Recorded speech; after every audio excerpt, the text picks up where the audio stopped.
फिर ना आने का गम। कतई आखिरी टॉपिक है, 10-15 मिनट का होगा। ठीक है, फिर वर्क एनर्जी खत्म आफ्टर लॉन्ग टाइम। ठीक है, तो बात करते हैं motion on a vertical circular motion on a smooth hemisphere या स्मूथ स्फेयर हो हेमिस्फेयर हो फर्क नहीं पड़ता। देखो है क्या, मैं एक सिंपल सा क्वेश्चन कर रहा हूँ।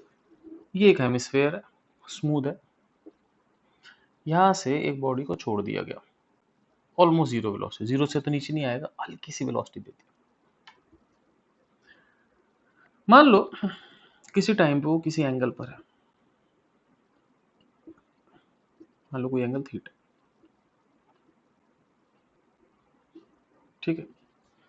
अब किसी एंगल थीटा पे मान लो तो ये रेडियस आर है, तो ये कितना हो गया आर कॉस थीटा, और ये कितना हो गया,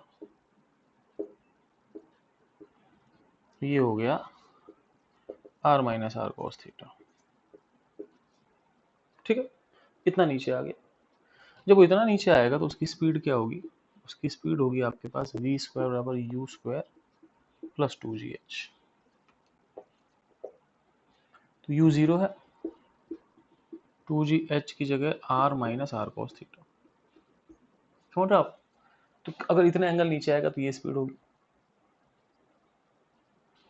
अब इस पे एक नॉर्मल होगा, एक एम जी होगा, यह थीटा है तो यह भी थीटा होगा। अब सेंटर की तरफ इधर एम जी कॉस थीटा हो गया, बाहर नॉर्मल हो गया, तो जो रेडियल डायरेक्शन ऑफ फोर्स है वो होगा एम वी स्क्वायर बार। अब रेडियल डायरेक्शन में सेंटर की तरफ फोर्स होगा M G cos theta minus M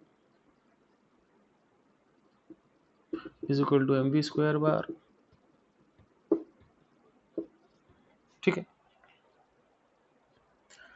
अब ये हो गया आपके पास, यहां से आप नॉर्मल निकाल सकते हो।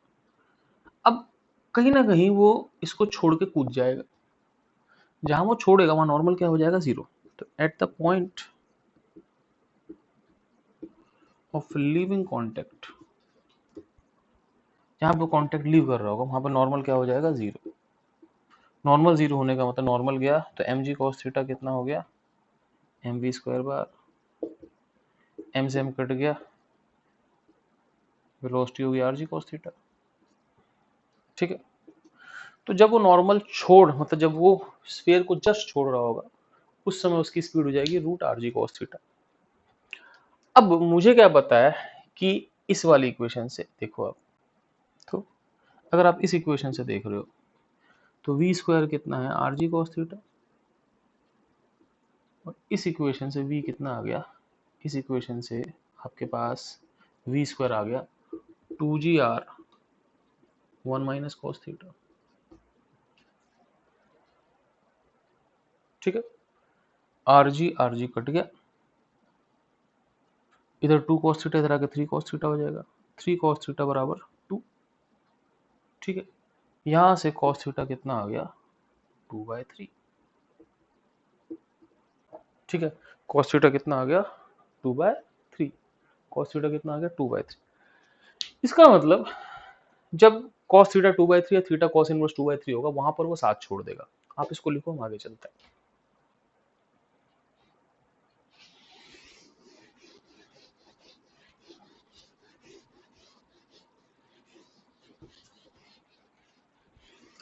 अब इसका मतलब क्या हुआ, this implies that at cos theta बराबर 2/3 इट लीव्स स्फीयर।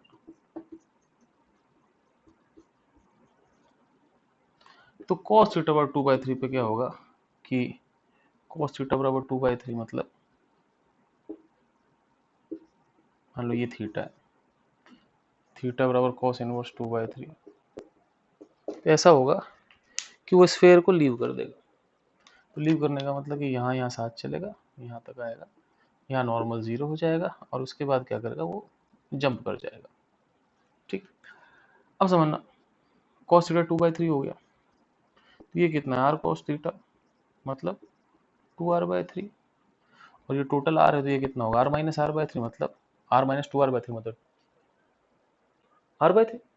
इसका मतलब कि इस पॉइंट से r/3 नीचे आने पे या सेंटर से 2r/3 ऊपर पे ये नॉर्मल 0 हो जाएगा, है ना, वहां पे ये जंप ऑफ कर जाएगा। सिंपल सी बात। चलो भाई, अब एक बड़ा सिंपल सा कई बार क्वेश्चन आ जाता है, मैं इसको मिटा रहा हूँ, लिख लो आप। क्वेश्चन ये आता है कि कई बारी उसको दो स्फेयर या दो सिलेंडर के बीच में ऐसे रख देते हैं।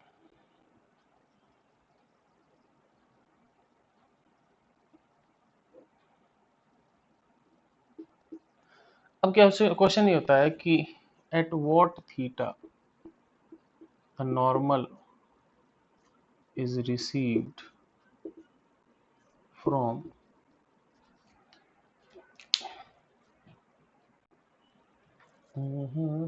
outer sphere। ये भी सही नहीं चल रहा, ये सही चल रहा। चलो जो, अब कितने थीटा के बाद नॉर्मल बाहर वाले स्फेयर से लगा। देखो अभी तो नॉर्मल अंदर वाले स्फेयर से लगा, लेकिन बहुत सिंपल सी बात है कि आंसर है इसका आंसर है थीटा बराबर cos इनवर्स 2/3। तुम कहोगे कैसे, मैं बोलूंगा सिंपल है, जैसे थीटा cos इनवर्स 2/3 होगा, ये जंप करना चाहेगा। अब यहाँ से क्या है, ये जंप करना चाहेगा लेकिन जंप तो कर नहीं सकता, क्यों, क्योंकि बाहर एक और दीवार है। तो होगा क्या कि इस थीटा के बाद जो नॉर्मल है वो बेसिकली क्या होगा, अंदर से बाहर शिफ्ट हो जाएगा। तो वही सवाल यहाँ पर एक बदल के फॉर्म में रख दिया कि कितने एंगल के बाद नॉर्मल अंदर से बाहर शिफ्ट हो जाएगा। आंसर वही है, cos थीटा बराबर 2/3। तो बोथ हैव सेम आंसर। ठीक है, एक आखिरी क्वेश्चन कर लेते हैं, ठीक है, फिर आप लोग चिल मारो। मिटा दो, मिटा दो।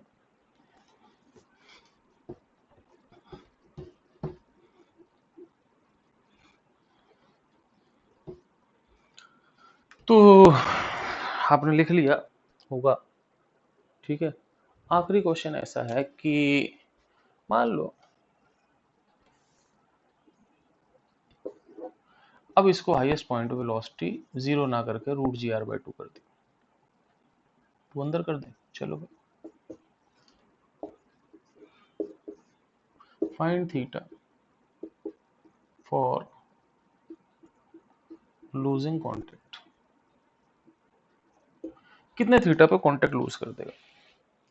सेम वही क्वेश्चन है, सब कुछ वही है कि भाई मान लो किसी थीटा पे उसकी स्पीड v होगी, एक नॉर्मल हो जाएगा, एक mg हो जाएगा, इधर mg cos थीटा होगा। तो इक्वेशन क्या होगी, इक्वेशन वैसी होगी कि mg cos theta minus normal बराबर mv² बार। लेकिन फर्क है कि इस केस में नॉर्मल 0 हो गया तो आपके पास v² फिर rg cos थीटा होगा, लेकिन v² होता है u², नीचे आते हैं प्लस 2gh, ये इतना नीचे आया। अब ये चीज़ कितनी होगी, r minus are cos theta. तो ये r cos थीटा, ये पूरा r है, r minus r cos theta होगा, ठीक है। तो ये आपका हो जाएगा। अब ध्यान रखना यहाँ पे u² 0 नहीं होगा, यहाँ पे u² होगा gr/2 प्लस 2g, h की जगह r minus r cos theta, ठीक है। मैं एक बार देख लूँ ये कहीं बोर्ड से बाहर तो निकल रहा, r minus r cos theta board में कतई सब फिट हो रहा है ना, ठीक है। तो मेरे पास हो गया v² बराबर आर जी कॉस थीटा बराबर u² प्लस 2gh, h मतलब कितना नीचे आया, अब ये टोटल r है, ये आपके पास r cos थीटा, ये r तो r cos थीटा, तो r minus r cos theta हो गया। अब मेरे पास हो गया आर जी cos थीटा बराबर gr/2 plus 2gr minus 2gr cos theta, ठीक है। ये 2gr cos थीटा इधर आ गया, कितना हो गया 3gr cos theta is equal to gr/2 plus 2gr 5/2gr, ठीक है। gr खत्म हो गया, तो cos थीटा कितना आ गया बच्चों आपके पास 5/6। तो इस बार वो एक जल्दी ब्रेक ऑफ ले लेगा क्योंकि तेज है। क्यों जल्दी, क्यों, क्योंकि पहले cos थीटा 2/3 था, तो cos थीटा की वैल्यू कम थी। अब cos थीटा 5/6 है तो वैल्यू ज्यादा है, तो वैल्यू ज्यादा है तो cos थीटा में एंगल कम होता है, cos छोटे एंगल पे बड़ा होता है। तो बस काम खत्म। तो ये चैप्टर हमारा खत्म हो गया। अब हम चालू करेंगे सेंटर मास। ओके, भारत माता की जय। बाय।